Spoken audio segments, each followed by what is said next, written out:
and welcome to this evening's talk, which presents insights on reincarnation and the purpose of life from the teachings of Avatar Mayababa. Mayababa was an Indian spiritual master born in Pune, India in 1894, and he died in 1969. Our presenter, Dr. Ward Parks, first heard of Mayababa in 1970, when he was a freshman at Harvard. Ward's professional career was as an associate professor of medieval studies, specialising in Old English at Louisiana State University.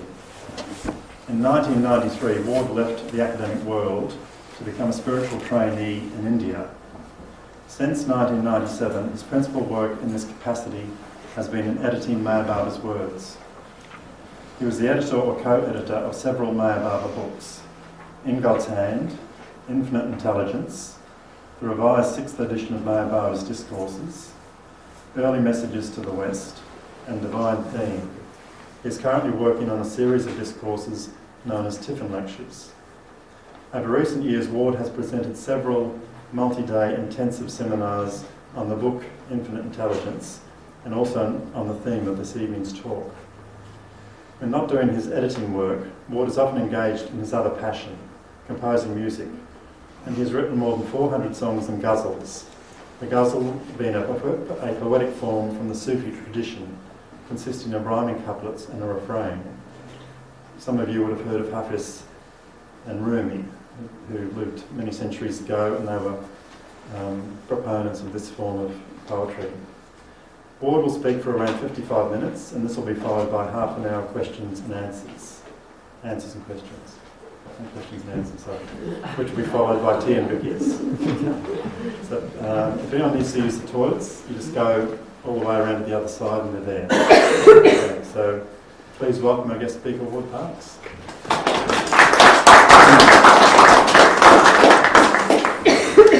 Thank you, and thank you for coming out tonight. The subject of reincarnation is both a new one and a very ancient one. I'm going to be talking about it as it has been explained by Avatar Mayababa in his various books and teachings. The idea is as old as the hills, and even in the Western world, particularly in the East. In the main part, the Western world, it's faded from the awareness of most of the major religious philosophical traditions in the West until recently, where it has arisen in various aspects of culture, particularly popular culture. Some of the accounts of it that are emerging are very deep and very thoughtful. Some of them are a bit sensationalizing. I'm not going to be talking about it in that way, but rather as a fundamental fact of life that is really pertinent to everybody. Why would the question arise in the first place? Well, one reason why it does is we all die. Death is a universal fact that no one can deny. We can, be aware of it, or we can forget about it, but it does come in the end. And what happens then? No one will eventually avoid dealing with that. And reincarnation is one of the answers that hasn't been given to that question, in fact, by Mayababa. And it greatly affects what will happen after we die, but it has great consequences also in terms of the life we lead now, because reincarnation is woven into the very fiber and the logic of the life that we lead.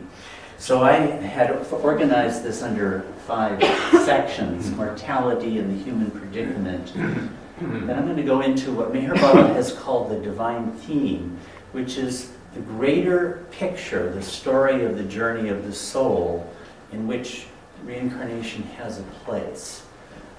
This is actually a greater and some new understanding that Meher Baba has given about this.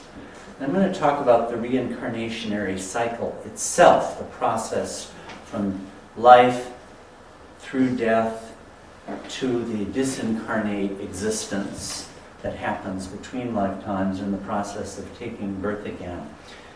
And I wanted to talk about what causes reincarnation.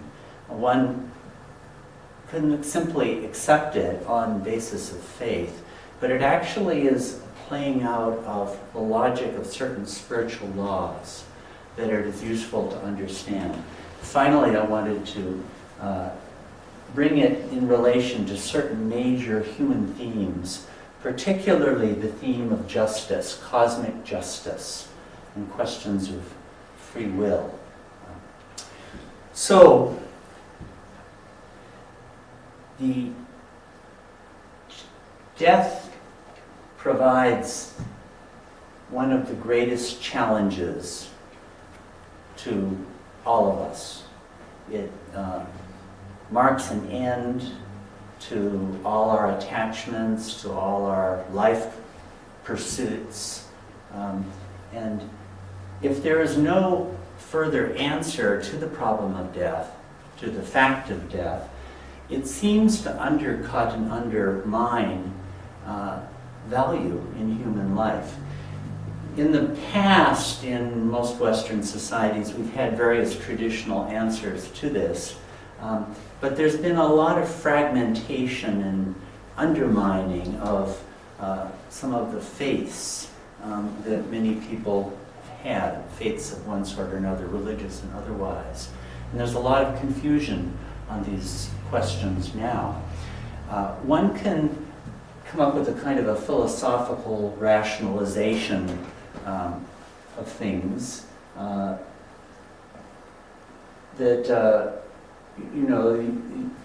that life goes on, that I can contribute to the life I lead, to the greater repository of human life. My life can make a difference in the greater flow of life, those sorts of things. And those sorts of responses are helpful, that can be true. But it doesn't answer the fundamental question, what about me? It doesn't answer the human need for personal immortality. Though life may flow on through other forms, what is all that to me? What actually happens to me after death? Buddhism, one of the great world religions which is focused very much on this problem, has seen in death the sign of a fundamental truth of marking all human existence, that everything is fundamentally impermanent. Actually, there are 3 marks of existence in Buddhism, and these are probably taught by Buddha himself. First is the truth of inconstancy or impermanence, then the truth of dissatisfaction or suffering, and third, the mark of there being no fundamental essence or no real self. I'm not going to be talking a whole lot about Buddhism here, but the point I'm making is that Buddhism is addressing this fundamental issue that is inherent in the life we lead, which death is the greatest symbol of. Everything passes. So what is abiding and what is real and what is permanent? What can we actually have a greater faith in life? Some of the responses that arise are these. A humanism affirms the value of human aspiration and human accomplishment. But in the process, it tends to devalue the transcendental, deny the existence of God, or devalue the existence of the spiritual sphere, but says, by living a life of courage or virtue, or, creating things of beauty or acts of love, those things have a certain kind of inherent worth. Many people live on the basis of that without really thinking about anything much beyond that. Another kind of response to impermanence and death is nihilism. Nothing has any value at all. That if I go around shooting and killing people, that's up to me. There's nothing there's no reason why I shouldn't. I'm just marking some of the extreme directions which do manifest in contemporary life with the undermining of a lot of the ancient value systems. Now, Mir Baba has said, unless there is some, this is in response to the problem of death, unless there's some deeper explanation forthcoming, the human mind is riddled with agonizing perplexities that tend to embitter man's general outlook on life and foster a callous cynicism, which in many ways is even worse than the deepest personal sorrow which death may cause. But now this is the point. But in spite of all appearances to the contrary, the human mind has in it an inborn tendency to restore to itself a deep and unshakable faith in the intrinsic sanity and value of life. Except where artificial resistances are created, it finds acceptable those explanations which are in conformity with this deeper law of the spirit. The human mind and the human spirit is innately disposed to believe in something beyond death. Baba says what many others have said as well. Well, one traditional response to this has been that of monotheistic religion, the Christian, the Buddhist, Christian and Islamic especially. And according to this vision, death is not the end. The spirit, the soul endures. And in an afterlife, one is rewarded for one's good action by heaven, and one is punished for bad action in hell. As I'm going to be going into in a minute, there is truth in this, to be sure. Heaven and hell, Meher Baba has said, are realities. They exist within the domain of the relative. They're not ultimately real, but they do happen, actually, in the time between birth and death. Although he said that they're for a period of time and they're not eternal. But this vision does give. It does affirm an eternal, transcendent God and an immortal soul. By rewarding virtue and punishing sin, it affirms universal justice, and thus it supplies a foundation for human meaning and morality. Why should I be good? Why should I care about others? Why should I love others? Well, if there's some kind of a reward and punishment system in place, that does give one reason for it. But in some respects also, this vision is not altogether satisfactory. One problem is it tends to be exclusionary, where salvation is available to some and not to others. This is a criticism often leveled at some of the religions, that if you're a member of this religion, you go to heaven, and if you're not, you go to hell, and so forth. So that's an issue that comes up here.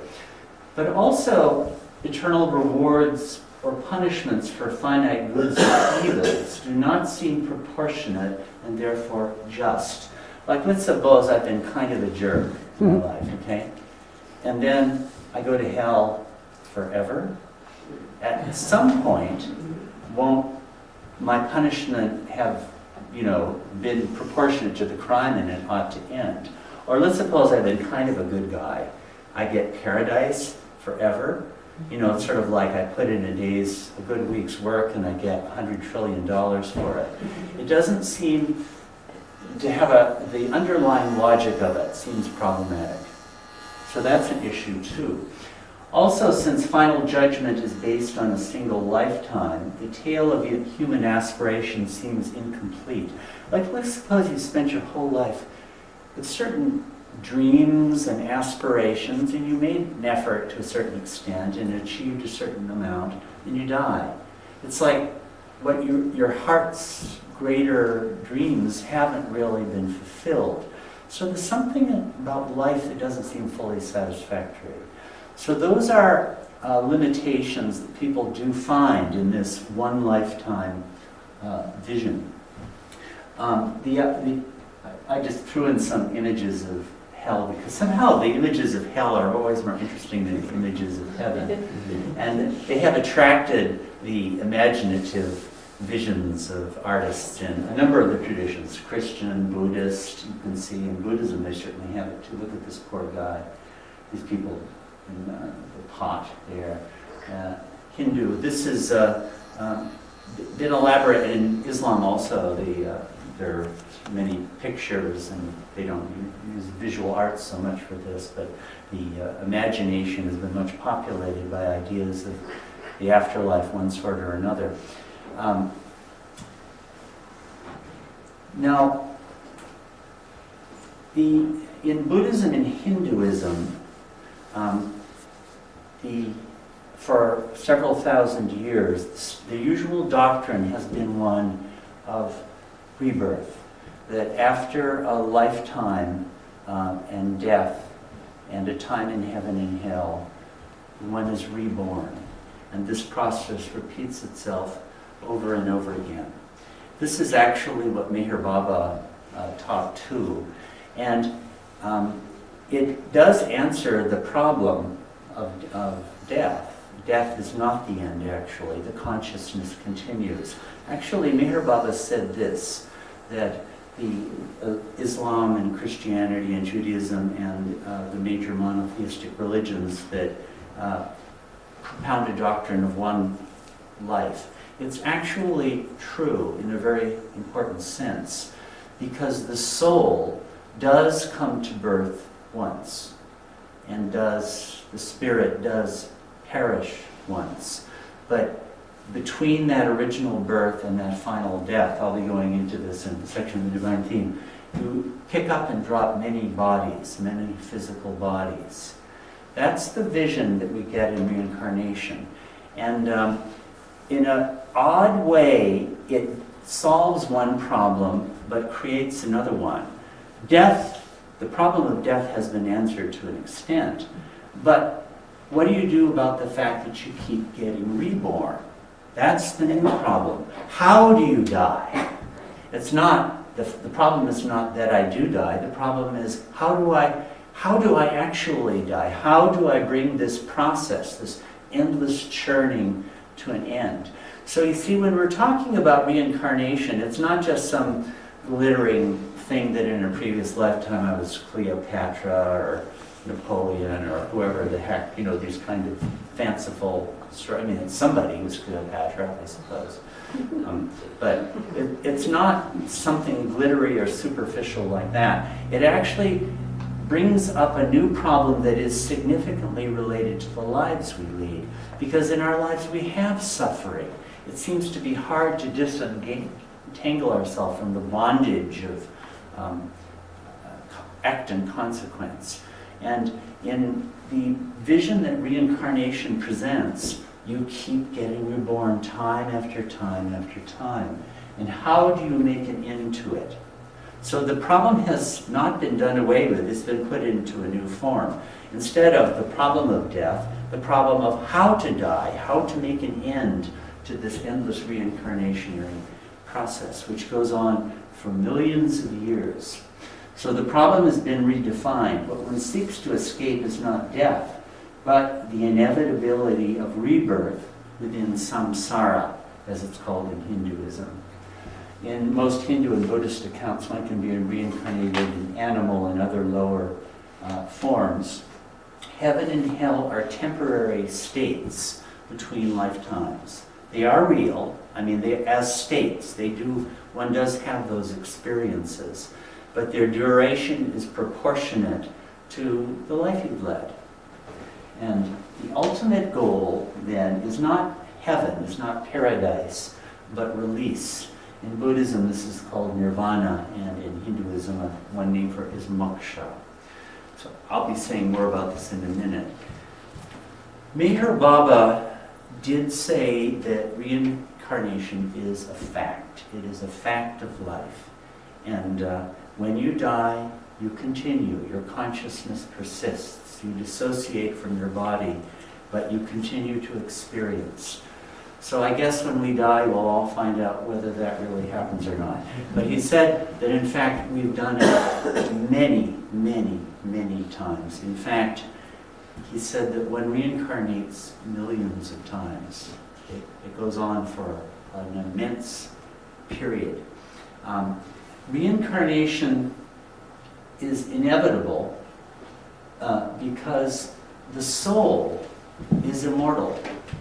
The soul cannot perish because ultimately, Meher Baba said, the soul is no one other than God. The soul is one with God. But we have karma. I'll be talking more about that in a minute. Through the actions of the past, we have accrued karma. And the only way to get rid of it is through further experience and further action. And so after you die, you have to be reborn. Because you continue, your consciousness continues, your soul continues, and you have this karma that has to be spent. So you take birth in a new fetus and are born as a new baby. Each new baby is a person who died previously. Now, this takes place, this reincarnationary process, I'll be going over it a little bit more soon, within a greater storyline, and that's what I'd like to come to next. Meher Baba called this the divine theme. This is the story of the journey of the soul from the very beginning to the very end. And this chart, which is on those little brochure things you have, it's been reproduced there. This depicts this greater narrative.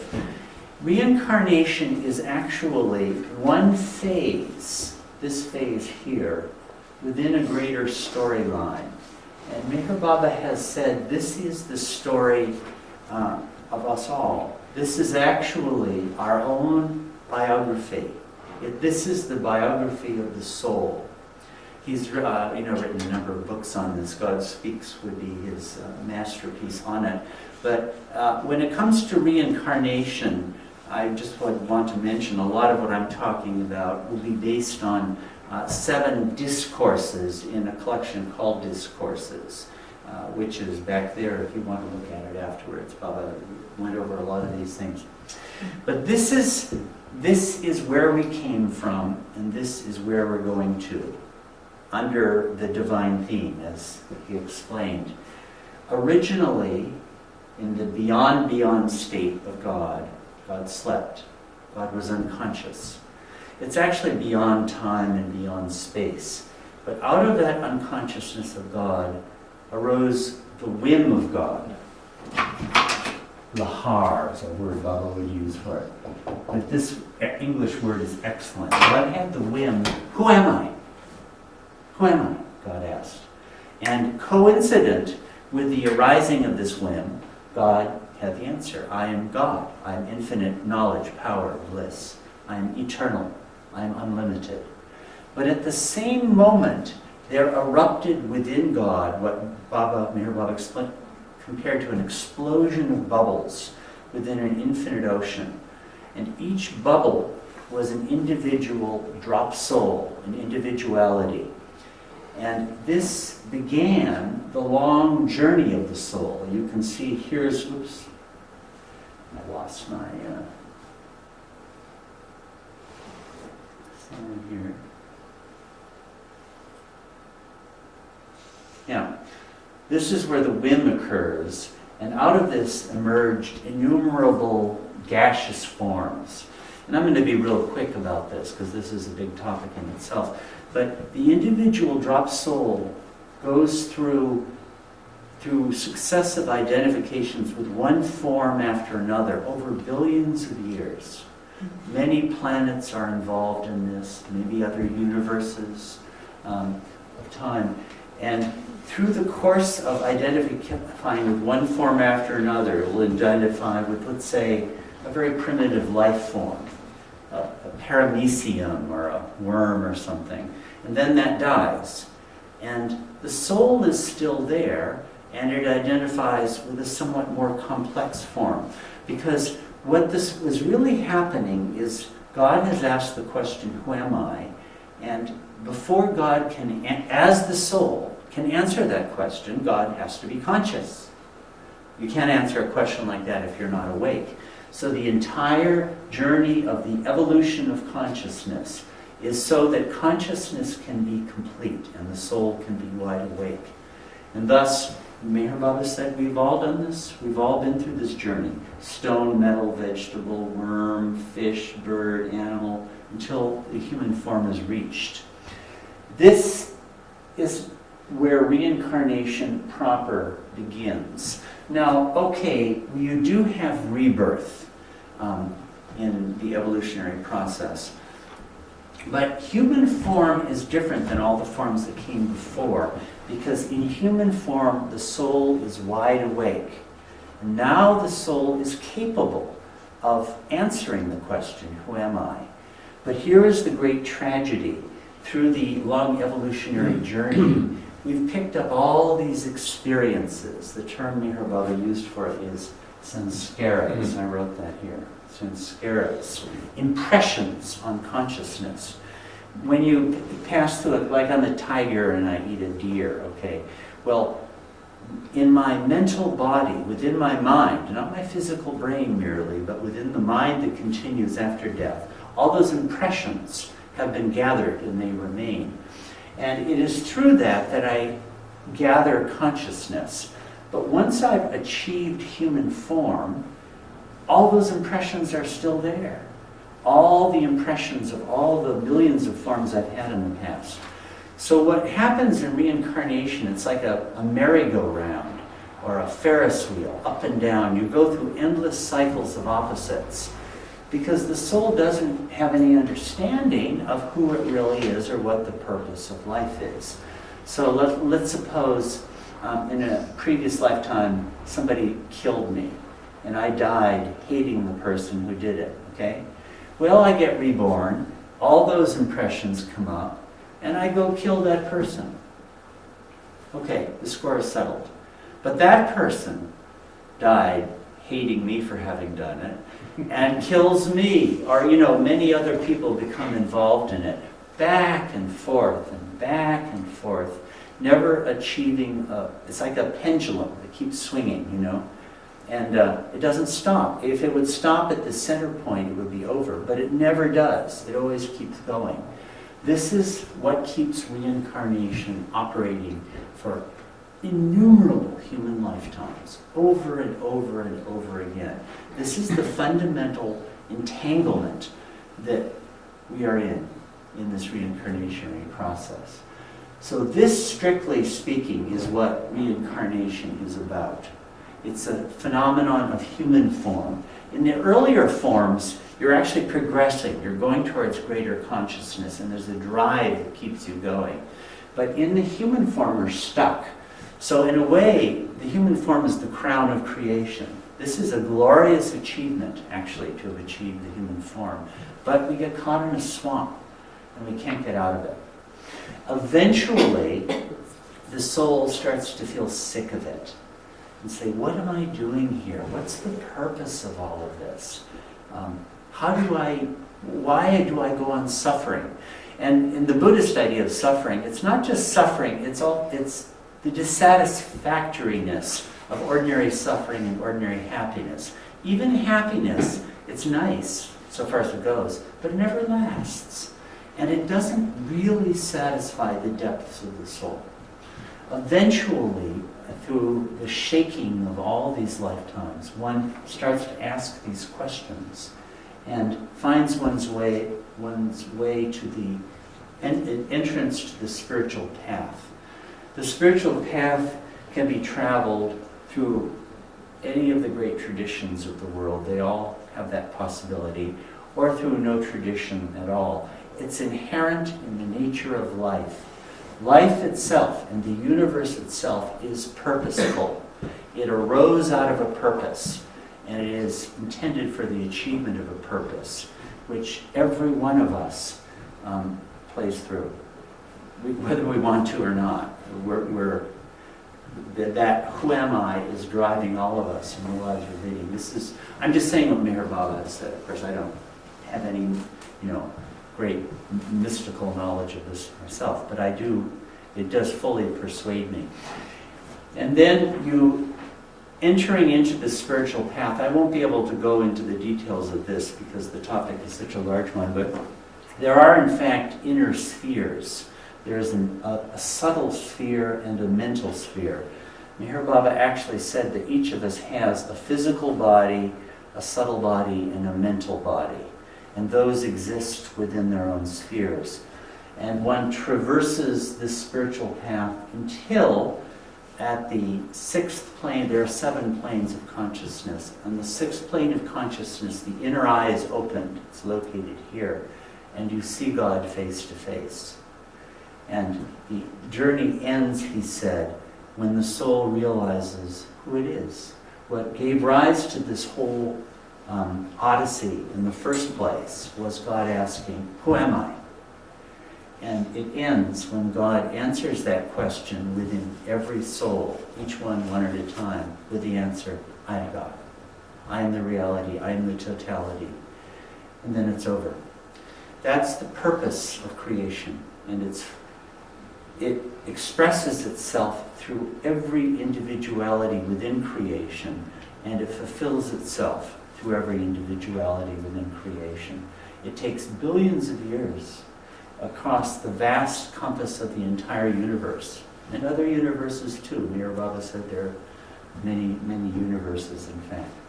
So these are the major stages in this divine theme. And I'm bringing this up to situate reincarnation within the greater storyline. It's just one phase within it. It originates in this divine theme is the name for this storyline. It begins with the moment of creation, originating in the whim of God to know himself. God said, who am I? This leads to the evolution of consciousness through the various kingdoms of evolution. We all trace our way through millions and millions of forms. We're very old, actually. Our bodies are new, but the mind we have is very old. It culminates with the achievement of human form, which is the only form with full consciousness. Meher Baba said evolution ends with the human. There might be changes, a little bigger or a little smaller, or minor changes, but the human form, what distinguishes it has the capacity for full consciousness. We are wide awake. The problem is not consciousness itself. It's not that we don't have enough consciousness. It's what we are conscious of. And we're conscious of all our impressions instead of turning that consciousness towards the discovery of self. So in human form, you pass through millions of lifetimes. There are other planets before this. Meher Baba said there are other planets with human life on them. When this planet wears out, we go to another one. Because the entire universe is driven by this inherent purposefulness. The 4th stage is the involution of consciousness through the planes of consciousness. That's this whole phase of the divine theme. And it culminates in the realization of God. It has a happy ending. The divine theme has a happy ending. It takes a long time. So reincarnation is this phase in the middle when you've achieved the human form and you're going through the cycling of opposites, but haven't yet entered into the spiritual path.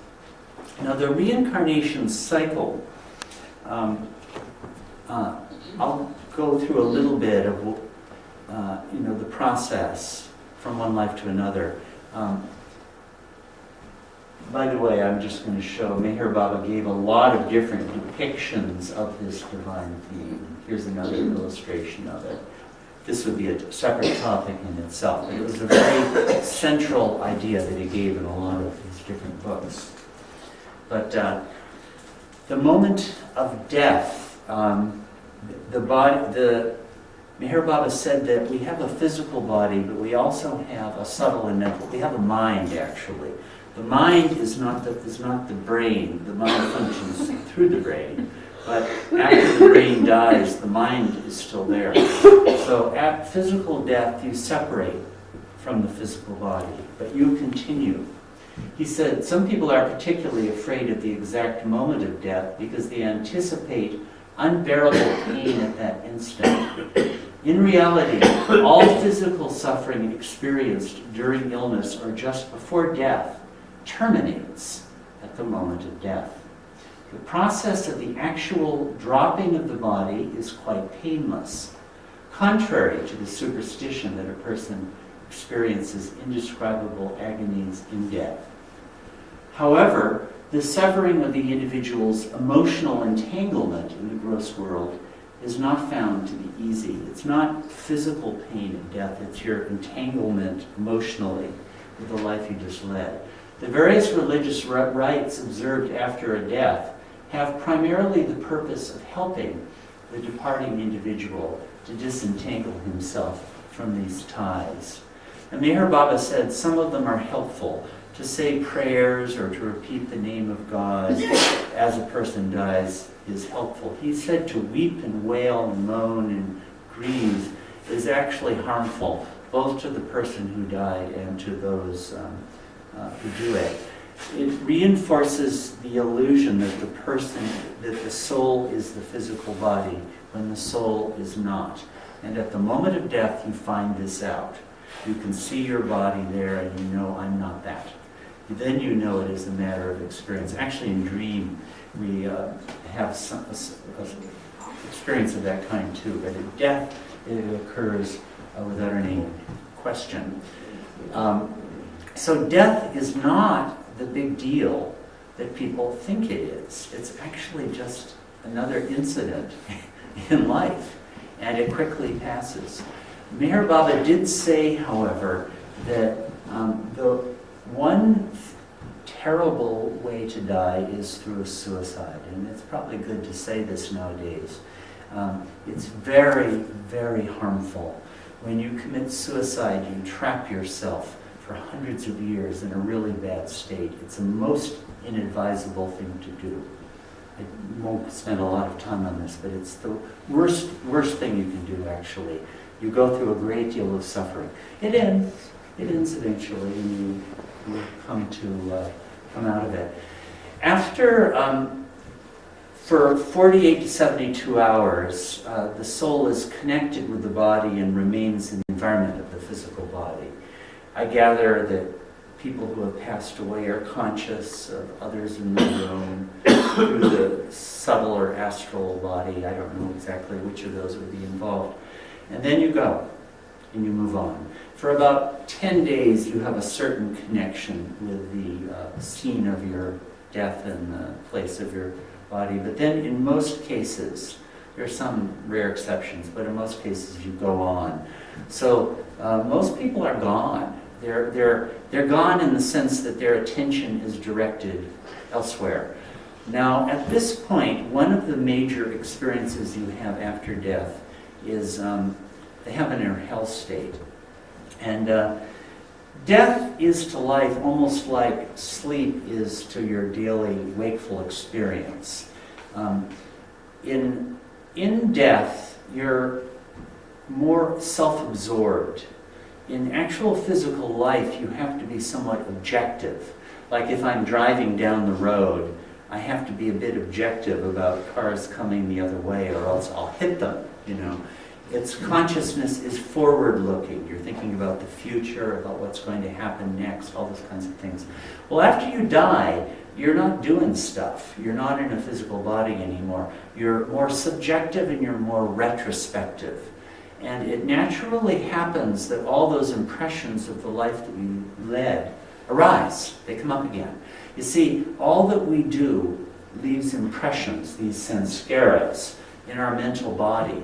They actually are real, and they come up again and we experience them.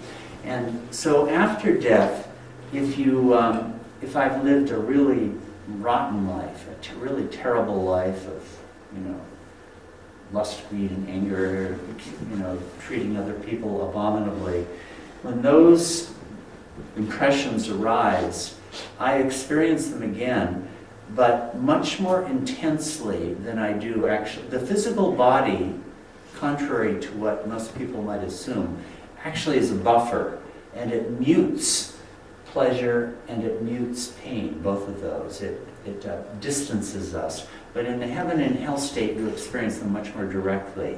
So when you're experiencing the bad things you've done, the pain is much greater. So these fanciful images, a lot of them are just artists being creative, I suppose. Some of the artists in attendance maybe could talk about that. But there is a truth to them. There is a real suffering that you do pass through in the hell state. And on the other hand, in the heaven state, you really do have a happiness and bliss, much more than you ever would actually in a physical body. Some idea of it we might get with, say, an intense enjoyment of music, say. Meher Baba said that Beethoven, who was deaf, was experiencing something like the heaven state during his own life. But after death, the music you would hear, or even food, he even said this, the food is infinitely more delicious than anything you would experience here. And if you're in the hell state, you want to eat some delicious food and it's shit, it's horrible. So there is a period where you get a balancing off for what you've done. These things are real, they really do happen.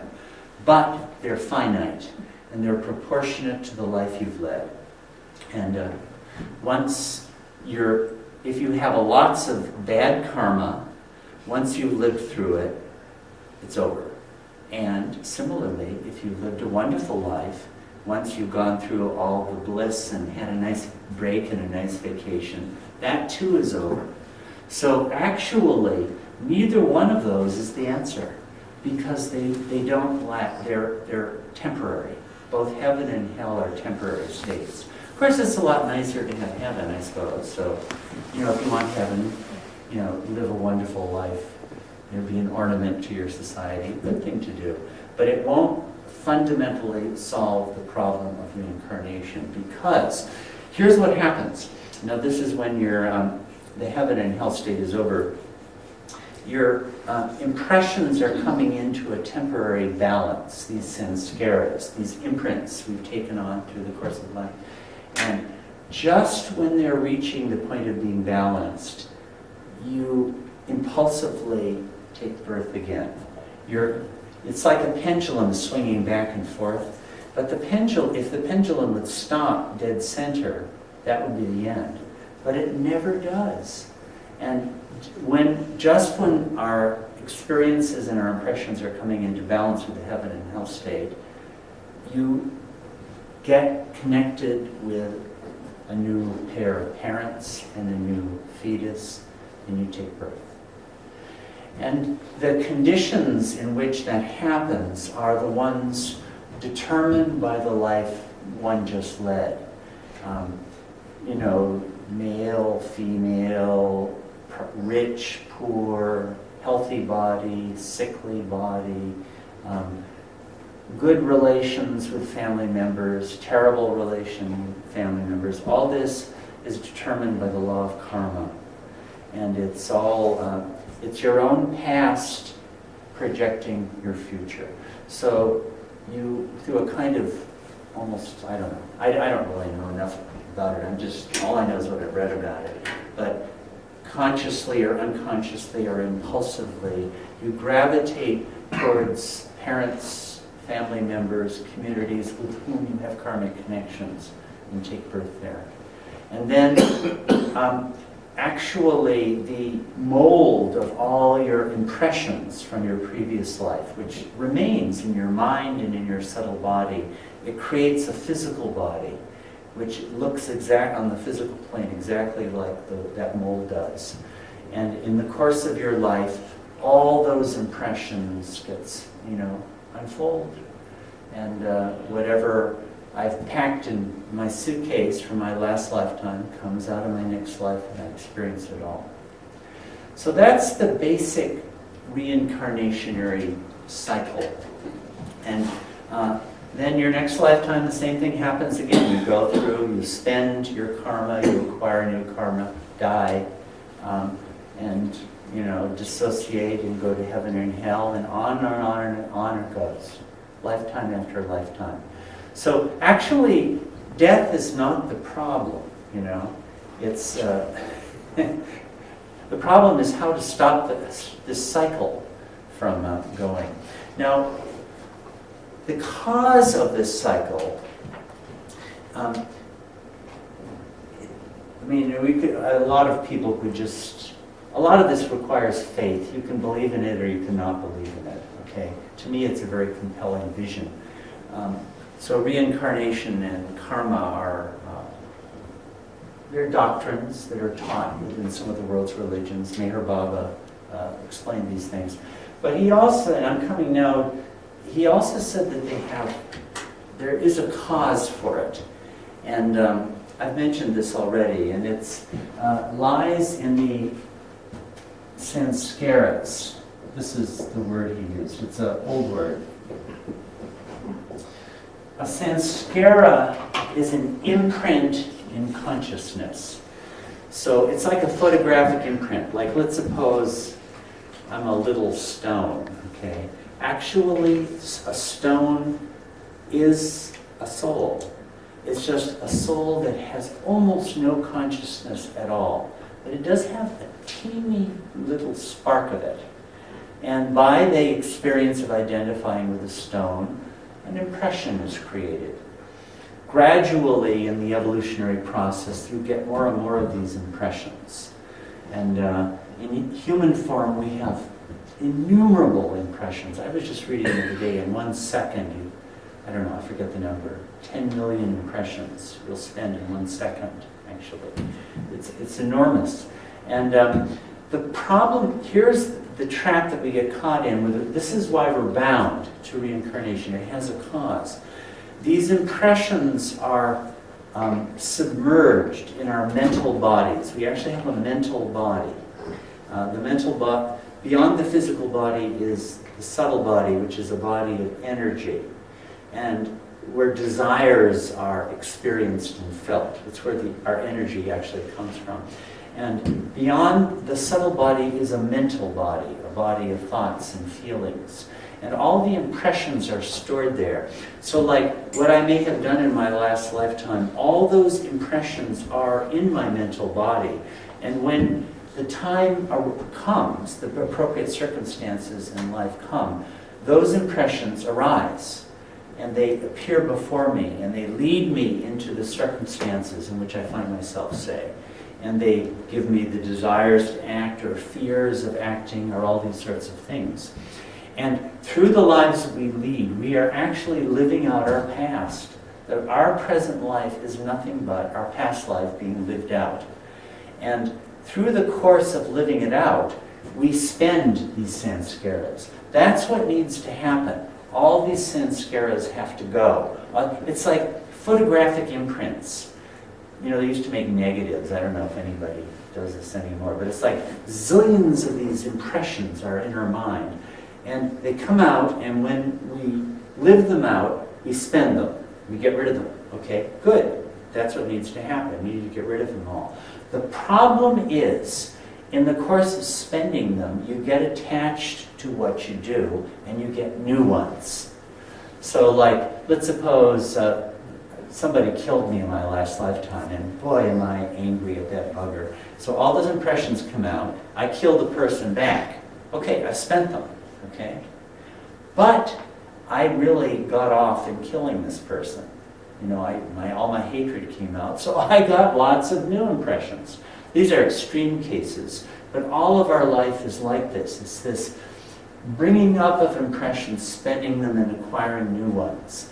It's this merry-go-round. The poet at Avatars and Boat has a line. The merry-go-round is not so merry when you start to realize that it keeps going round. On and on and on. Back and forth and back and forth and back and forth. This is the logic of sanskaras that plays itself out through the course of human life. And these individual sanskaras, if you take them on a larger scale and the operation of them, they give rise to what is called the law of karma. And that's a fundamental fact of human existence. I mean, words, a lot of this is used so cheaply nowadays. These expressions are bandied around. But they are as the lawfulness of samskaras playing themselves out. And the fundamental way that karma works is through opposites. Because if I have, like, let's suppose I have, in my previous life, I really worked really hard and was thrifty and acquired lots of good credit for that. Okay, I die, I get reborn into a rich family, and I have lots of wealth. So that's how the karma of that fulfills itself. But then, I'm a spoiled brat, and I never bother to, I'm completely selfish about it, and I squander everything that I got from my parents. And then in my next lifetime, I'm poor again. See, this is the kind of thing that happens. It goes back and forth. The interplay of opposites. And what needs to actually happen is all these opposites need to balance themselves perfectly. And when they do, and when all the samskaras have been annihilated, you realize God. And the goal of life is achieved. It's extremely difficult, and it takes an extremely long time. But that is what the very soul within wants, because that whim is still moving within each and every one. There is God within saying, who am I? And that, in many other questions, what is the purpose of life? What is the meaning of things? It also manifests as love. Because actually, real soul within me knows intuitively my oneness with everyone. And the urge towards that oneness is what we could call love. Love would be another way of talking about this.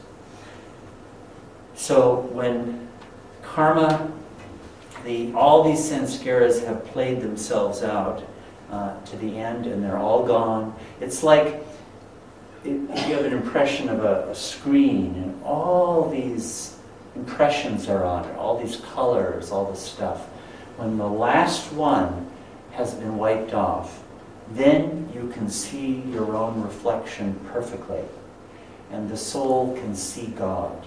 And through the grace of God, it requires grace, you become God and have the I am God experience. And that's the end of the journey of the soul, the divine theme. So some last little themes. Why this would matter. See, this is part of the bigger picture of reincarnation. It's not just a sensational matter of so-and-so remembered he was so-and-so in a previous lifetime. That could be true. Also, it could be baloney also. There's a lot of, quackery going on. There's a lot of sensationalism on this subject that goes on. Reincarnation is a fact, or at least I accept it as so. It is the actual underlying reason for the logic of life. So it does affirm the inherent rationality of things. Like you could say, when you look at the spectacle, when you look at the news or things like that, you think, where is the justice in the world? This schnook has behaved like a rat his whole life long, and he only gets rewarded for it. And so has nothing but bad luck from beginning to end, all of that. Well, the manifestation of justice, what is justice actually? I was thinking about this. Because almost everybody has a natural feeling towards justice. Things ought to be just. What does it really mean? I think it has to do with two dichotomies. The dichotomy of good and evil, however, and happiness and suffering. And if there is justice in the universe, if cosmic justice is a reality, this is kind of, even little kids feel this. It's not fair. This should, that it means good action, good living ought to lead to happiness. And evil action, whatever that's understood to be, ought to lead to suffering. Okay? That would be this idea of justice that most people naturally have. Well, under the law of karma, there is such a thing. There is justice. It does happen. And it's not imposed by some external force. It is a working out of the lawfulness inherent in these sanskaras. If I so if I sacrifice for others, or if I express love for others, all those sorts of things, those create impressions, those create sanskaras, that when they arise again, naturally result in happiness. And the opposite is also true. So there is justice in life, despite all appearances. But the reason that it's hard to see is that our frame is too small. A lot of times we'll just see the frame of, a small limited period of time, a day or a month, or at the most of a lifetime. But a lot of these things play themselves out over several lifetimes. And over the course of several lifetimes, justice does come to pass. Justice is actually a lower name for something else. And what it is the soul itself learning to, acquiring the maturity whereby it can arise above its limitations. When we think of justice as something imposed from without, but actually there is an urge in the soul itself to know itself and to discover the meaning of life. And that does play itself out to a hair's weight. Nothing is overlooked because every impression in our minds has to come up and be experienced and be spent. So maybe that's enough for my talking part. So do any of you have any questions you'd like to bring up or issues to raise? Mm-hmm. Well, one thing, I think that's commonly believed, like in Buddhism and Hinduism, is you can come back as a horse or a frog. Yeah. Do you want to talk on that? Yeah, reincarnation. In my attempts to read about it in various religious traditions, it's very confusing and it's hard to get a coherent account. And it is true that in some of the religious traditions, it is asserted that you can be reborn as an animal or as a grain of wheat or things like that.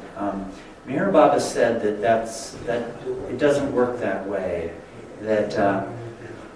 And the reason has to do with this divine theme. Here. The human form is the only form adequate for the living out of full consciousness, complete wakefulness.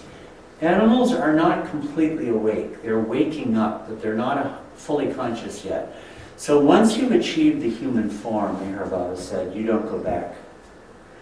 You get reborn again in the human form only. There's one exception in the course of the spiritual path. At this point, actually, right here, if you acquire occult powers and if you misuse them at that point, you can fall disastrously. That's the one exception. But apart from that, once you're in human form, you're always in human form. So however badly I act, I'll get reborn in human form. And however badly I act, I'll suffer for it. I'll pay the price. But at some point, the price will be paid and I'll go on. There's no ultimate condemnation for anybody. Yeah. Did you have a question? Yeah, mine more pertaining to the idea that you were saying how consciousness is fully awake in the human form, so that's kind of the ultimate form within evolution. Yeah. And that the whole goal would be for every single drop soul to then say, I am God, and then it can all be finished. But because the human form isn't entirely self-sustaining, it relies on all of the other forms in order to function, then Right. It seems impossible that it could ever get to the point where the last drop soul would then say, I am God, and be released. because there will always be these other souls waiting that are like our Yeah. food and our water and Right. everything. It goes on forever. This game of creation has billions and trillions is too small a word. Of ages. Actually, Meher Baba has said there are phases where the entire universe dissolves and then it gets regenerated again, I suppose through a new Big Bang, and goes through billions and billions of years, and then that happens again. That whole process has happened trillions of times. The immensity of the game of creation is mind-boggling. And so there always will be new souls coming up. Well, is it possible that it would be more and also how you're saying about how love is that sort of innate knowing about the oneness, you know, is it possible that it's more accurate to say that we're actually drop minds and not drop souls, because our soul is really one with everything simultaneously? Yeah, no, that's actually true. I was using the word soul a bit loosely, but actually the soul never is separate from God at all. It was interesting because Baba uses the term drop soul, doesn't he? He does. Which seems confusing because it just seems more accurate to say drop mind. I know. Well, the Meher Baba was trying to express these themes within an English language that hasn't been adapted to this yet. Strictly speaking, the soul doesn't do anything and the soul doesn't go anywhere. Only the mind does. You're right about that. That's a good point. Yes. Where does the life forms on other planets fit into this picture? Yeah. This whole journey occurs across the canvas of the entire universe. The entire universe arose out of this same wind, God's wind to know himself. So there are lots of planets with just stones on them, or with stones and metal, or stones and metal and wind, vegetation, or all that. All of that is the immensity of God. This is actually just God's play, to the truth. I'm thinking more of more evolved life forms. Yeah. Well, there are lots of Would planets probably exist. with all of that, too. All of them. And there are many planets with human form, he said. He said there are 18,000, actually, which human beings are there. But he did say that this Earth is unique. It's actually the spiritual center, he said. And when the time comes to begin to enter into the path, you come here. This is the planet on which the involution of consciousness occurs. There are lots of planets where people are much brainier than here, where science is much more developed, that kind of thing. But that in itself doesn't get you anywhere spiritually.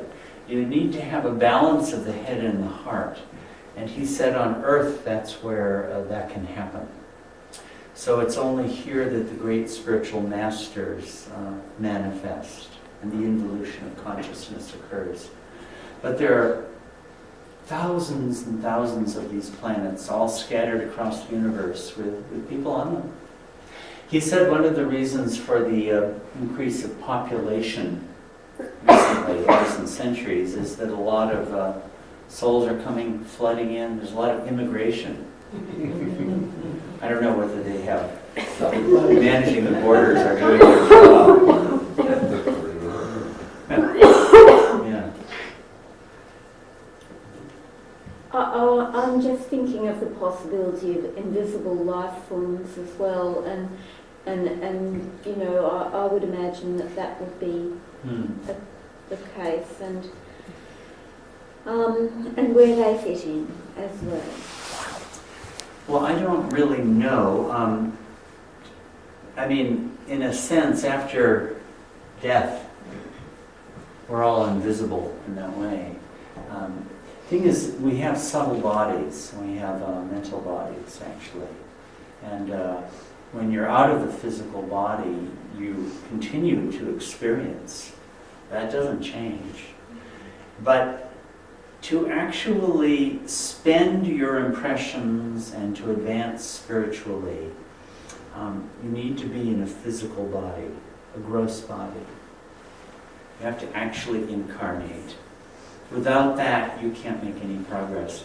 This is why it is that I mentioned suicides earlier, why that's such a unfortunate course of action, because when you do that, you haven't spent, when we take birth, there's a whole bundle, a whole package of these impressions of karma, you could say of sanskaras, that from the mind precipitate themselves into the subtle body, and it forms a mold, a roop is the word.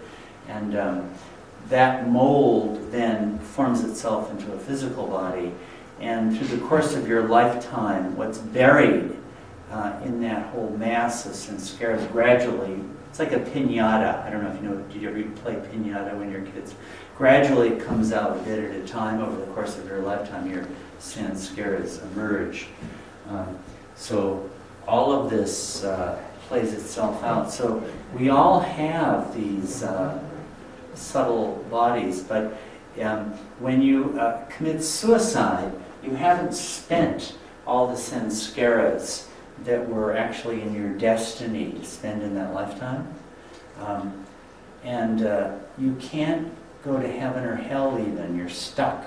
So these people are caught, they can't dissociate from the gross sphere, and they try to spend their sanskaras vicariously through other people. It's a wretched condition, and it goes on for a long time. And then after finally that's been done, then after hundreds of years, then you have heaven and hell, or hell actually. So it's a very bad thing. It's a very pitiable predicament. People commit suicide. I'm sure after doing it though, you must learn a lesson. Yes. But I imagine also it's inevitable that every soul would do it. Yeah. It's just part of the learning. We do everything. My God, millions of lifetimes. Every kind of bad thing, every kind of good thing, we do it all. That's what, you have to have every kind of experience to reach ripeness. I'm just curious about in the heaven and hell states, say you live a life where you're pretty even 50-50 jerk and pretty nice.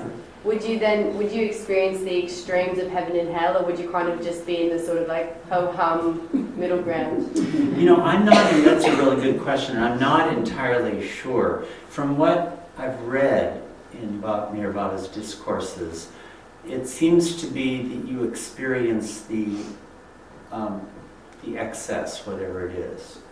And then once that's spent, you get reborn. So maybe you wouldn't spend so long between the bodies, but I'm not really sure. Maybe you do some of each.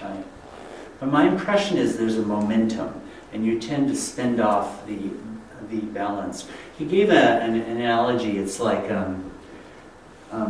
let's put, in the old days, they used to have scales, balances with two pans, right? So let's suppose you have two pans, and one of them is a block of ice, right? So it stays down, and the ice melts, and the ice melts, and the ice melts. But at a certain point, and once you reach balance, you take birth again. So I think you tend to spend what the excess is. But I'm not 100% sure of how all that works. I'd like to see more. Who would be responsible for the, what we call the wretchedness of the suicidal mind? Is it wretched? I have read Yeah. a suicide note, Yeah. and which indicated nothing at all like wretched or even bad. In fact, it was love that showed through. Well, it's not that the person who does it is a bad person, but the condition is a really rough one. Because you have all these sanskaras that have to get spent, that's the problem. In this case, it was postnatal depression. Yeah, That's what it was called. yeah, yeah, So yeah.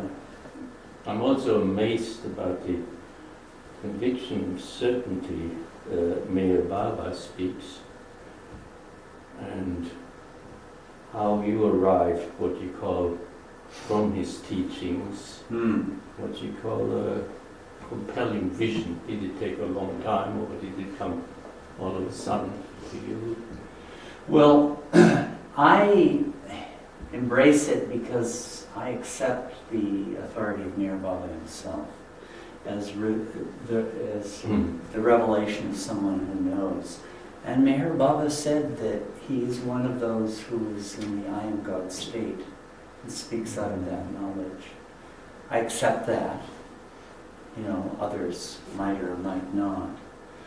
So I take this as something that's actually being revealed myself. Yeah, I'm a bit of a skeptic. I also question how belief comes about. Yeah. And I'm a sort of a practical guy, actually. Yeah. And I believe that if a person tells himself the same thing over and over and keeps practicing that, he will eventually believe it. Mm-hmm. And some of the beliefs can be very beneficial. Yeah. Others are not. There's no doubt that what I've been talking about today to accept it entails faith for most people. Meher Baba did say there are some who acquire knowledge of past lifetimes directly. Some spiritually advanced souls do have that experience and know, and would remember previous lifetimes in the same way that I would remember earlier things of this life. Like I can remember I was a kid in the state of Wisconsin, in the United States, and somebody might say to me, well, how do you know that? I remember it, you know. And there are some advanced souls who will actually remember previous lifetimes in that way. But that's only people who are quite advanced. Most people, the physical brain serves as an obstacle. Now, why should one believe this? Well, you can, form your own opinions. I find the whole account to be very compelling.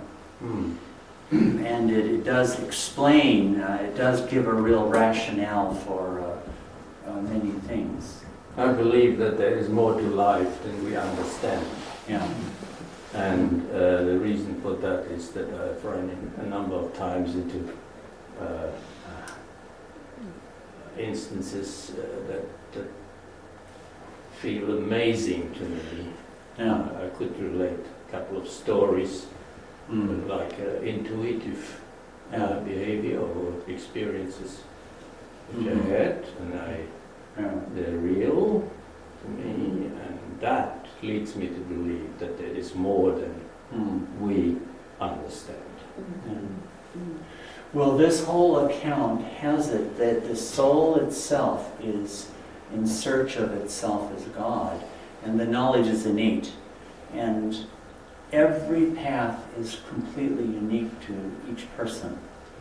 This shows it like there's a common path, but actually it's a journey of creative discovery on the part of every single individual soul, where the reality, the higher reality unfolds in a way unique to each person. That's what Meher Baba would say. I take it largely on faith, which is part of what you were saying. But it's a faith that has been, led to a great deal of reflection on it. And also, I've embraced this way of seeing things 45 years ago. And although I can't say that I know these things from experience, I have seen the play of life and the understanding of the law of karma, and boy, it sure seems to me to provide a very good explanation of things. And I've seen the play of opposites within my own mind and my own consciousness and in life around me. So I find it to be very satisfying in my own part. But each person can make up their own mind about it. I haven't experienced a lot of explanations, but I'm experiencing a lot of questions. Mm-hmm. That's good. That's good. As far as it gets with me. And we do act upon faith Yes. in a practical sense every day. Everybody has to have faith on one thing or another. Yes. Like, David drove me here in his car. I have faith that actually happened, and that when I go outside there'll be a car there. Or I've been staying up at Avatar's Abode. I have faith that there actually is such a place. You know, I have faith that if I have to go to the bathroom, I'll be able to do it. I mean, life is built on faith. We just don't admit it most of the time. You have to have faith in one thing or another. Correct. Carry on. Carry on. Did you want Just in regard to the pitiable state of suicide and how pitiable it might be, like Nambour does explain that it depends very, very much on the motivation. It does. Yeah. It does. Yeah. Like, and so not everyone suffers the worst that I was describing. I did bring it up because I think it is worthwhile nowadays to at least put the understanding out there that it's a course of action where you commit suicide in the hope that you'll end your suffering, and it doesn't work. Death doesn't work. Yeah. I would think that there's a very valid reason for committing suicide for people who are experiencing extreme pain and or extreme disability to the point where life is painful to continue. And I think that if God is a caring, loving being, then that person's soul would not be experiencing suffering, it would be experiencing reconnection to the source of its being. That's just my personal view, and of course everybody has their views. But I would feel that if somebody had either extreme emotional pain or extreme physical pain, sufficient to make them feel that they needed to end their life, that great act of courage would not be misspent. But as I say, that's my personal view. Well, people can, will have to make up their own minds about this. But there are spiritual laws involved, and actually what we're experiencing is the result of these samskaras. And if I kill myself, I don't get rid of the samskaras. That's the problem. They're still there. Probably, my guess would be, and it's nothing more than a guess, that soul would decide when it was ready to go into another form or what transition on whatever plane it was going to make. But again, that's my personal view.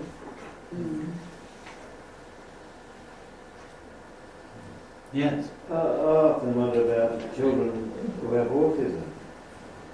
Are they caught between the spiritual world and the physical world? Kind of decide to come here or go back, and they're caught in they suffer from these whatever. The medical world cannot explain this, or psychologists can explain this. Yes, That's I don't the know. law of nature I don't of know, spiritual world. There probably are all sorts of spiritual dimensions to these things. Like when someone is experiencing Alzheimer's, maybe they're not even in their physical body most of the whole time. I don't know. Well, I just often wonder about not so much the adult, going from a child who's still suffering from autism, but a little child comes in the world's very first one in the world of spirit, and they're torn between these two worlds. Well, they want to come here to suffer this physical pain, whatever, and the physical experience, or go back, or I'm back to my source, of my naturalism as such. Yeah. I often wonder about that. Like, Yeah. I've seen some children with autism and I don't know answers, but I just kind of form, not an opinion, but you feel Yeah. for them and say, hey, are you caught in this world and that world? I can't make up my mind. It's, I'm sure that, I mean, the spiritual reasons for things are probably infinitely various and infinitely subtle. And I don't know about this. It occurs to me, like, let's say somebody with Down syndrome. I know a couple of kids like that. I don't know this to be so, but I'm just trying to be responsive. Little children. Yeah. Could be just be what Sure. put an age, then girls or boys. And they're really Yeah. quite brilliant in many Yeah. ways, and they're quite destructive on the other side. Well, let's say somebody with Down syndrome, just because I can sort of imagine, I don't know if this is true. The Down syndrome is not like... No, I know, but I'm just bringing up another case to try, like, maybe such a person in his or her previous lifetime was highly active and highly accomplished in life to such an extent that the spirit was exhausted and needs a lifetime where all those mental abilities are gone, just to kind of live a break, give the mind a break, so to speak, and is therefore born with Down syndrome. So maybe with autism there's something, I'm sure there's a spiritual reason for all of these things. Everything is the past. We're actually, the life we're living is our last life, manifesting as this life. And what we do with this life will manifest as our next life. Well, I say, just for on the planet Earth, there's like 7 billion people, all Yeah. different nationalities, languages, etc.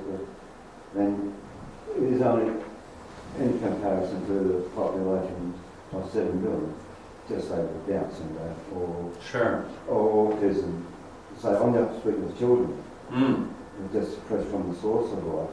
There are very few though. And what I can understand, I've seen, Yeah. they're more... There's nothing in between the extreme one way or the other. Mm. But where Down syndrome, they just seem to be more loving rather than Sure. destructive compared to an autism child. I'm not talking of children, fresh from the source of life. Yeah. It's just a big question. Yeah, I know. I don't know enough about it. I It's a don't big know anything question. about the subject. But everything occurs within the context of the cycling of karma. Jeanette? Well, that's what I was going to comment, that I've worked in areas with children with Down syndrome and with autism, and I had an in-law who died eventually from Alzheimer's, and so those questions about so for my own satisfaction, I arrived at a point that when we're looking at the larger picture, it's the gift that the lives of those people bring, and the crossover, if you like, with the sanskars with those around, thinking about what Maud said earlier You don't feel threatened by about it. drop souls. You don't feel threatened by it. The kind of opportunity for people, thinking about that boy who went missing in Victoria with autism, and the parents, and it just created That was such a an recent one. interesting, just such an interesting opportunity for people to think differently and learn differently and experience differently. And similarly, Down syndrome, the people I work with are often so creative and so loving, and so in an institution where 30 or 40 years ago, people often spend much of their life, there was an opportunity there for the people working in the institution to have a different kind of experience with those residents than they would with other residents who had more multiple and challenging handicaps. Similarly with the Alzheimer's, there's that sort of, well, why would this soul continue to live in a body where there's absolutely no connection? But again, if the people coming to work or the people around them have still got, there's these overlaps at the beginning and end of life that I can't really explain or comprehend. But I did arrive at a point where, particularly with John's father, it was very clear that because of his particular nature, even with his very advanced dementia, he provided pleasure for the people around him, and he was easy for the staff. So there was a role he was playing even when he didn't recognise anybody. Well, all the things that we experience it's the only reason it's possible for us to experience them is that we have sanskaras that arise.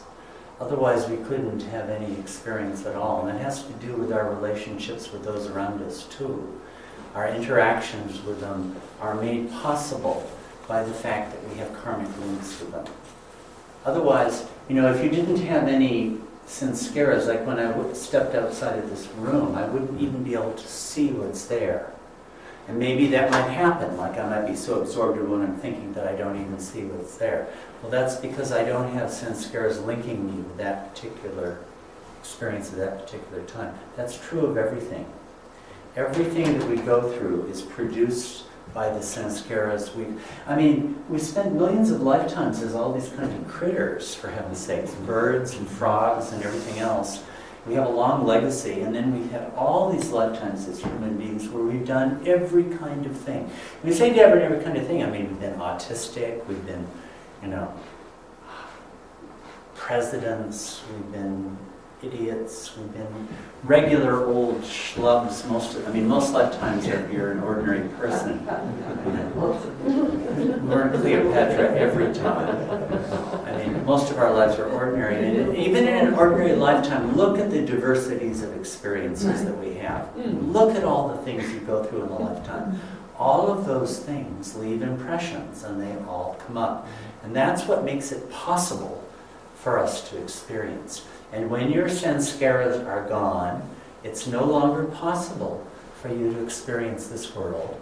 And you realize God. You have the I am God state because you don't have any medium of contact anymore. That's why even God-realized souls, Mr. Baba has said, they get a special kind of sanskara, which enables them to have contact with people living in this universe. If you don't have sanskaras, you can't have experience. And every experience we have is the consequence of sanskaras. This is the ultimate thing of own it, right? There's no way that in all honesty, we cannot own our experience because it is actually produced by our own karma, by our own sanskaras. Everything, good and bad. It's a bit appalling in a way. But, and the vastness, it's like Mount Everest is nothing compared to the mountain of sanskaras that we have. It's so enormous. Because look at all the things we do. Just in one lifetime. Look at all the experiences you have. And all of those things create impressions. So clearing the account is a heroic job. And that's why the greatest saints are the ones who actually are the ones who do it. There always are some. Here Baba said there always are people who fulfill the goal of life. And everyone has a destiny eventually. You can't. It's a matter of time. It's clearing, or is it also not balancing? Or are they the same? Well, the balancing is a clearing because when one impression is balanced by an opposite, they neutralize and they're gone, actually. There are different methods for this, and this is a whole separate topic. I was talking today about this whole reincarnationary phase. But then how do you actually get rid of these? How do you free yourself? Well, that's a whole topic in itself. And there are ways of doing it. All the great spiritual paths have given ways of doing it. Like one way is the method of karma yoga, as it's called in Hinduism, and there are various other names for it. Where you perform good action and don't let yourself get attached to the fruit of it, and I don't let myself think I am doing this. That's one method where you spend your impressions and don't acquire new ones. All the love is another one of the great paths. Discriminative knowledge is another great path. There are ways of doing this. of spending your karma or your sanskaras without acquiring new sanskaras. That's the trick. That's what keeps the wheel spinning, as we keep acquiring new impressions. While you keep on taking questions, I'll just go and make sure the water's hot. Okay. I think, Tea and coffee. excuse me, David, I think that there's the thingy-bob in there that keeps water hot all the time. Right. Yeah, I just wanted to mention, and that's on the wall on Okay. this Oh, side. okay. So that will be- We have got the urns going. Oh, okay. Right there. Okay. Yeah, it will be hot all the Yeah, time. so, If the urn doesn't work, I think there's a water jug electrical. okay. Yeah. Right. Okay. Well, is that? Should we call it a night and Yeah, that's good. tea and biscuits? Okay. Thank you very much. Thank you.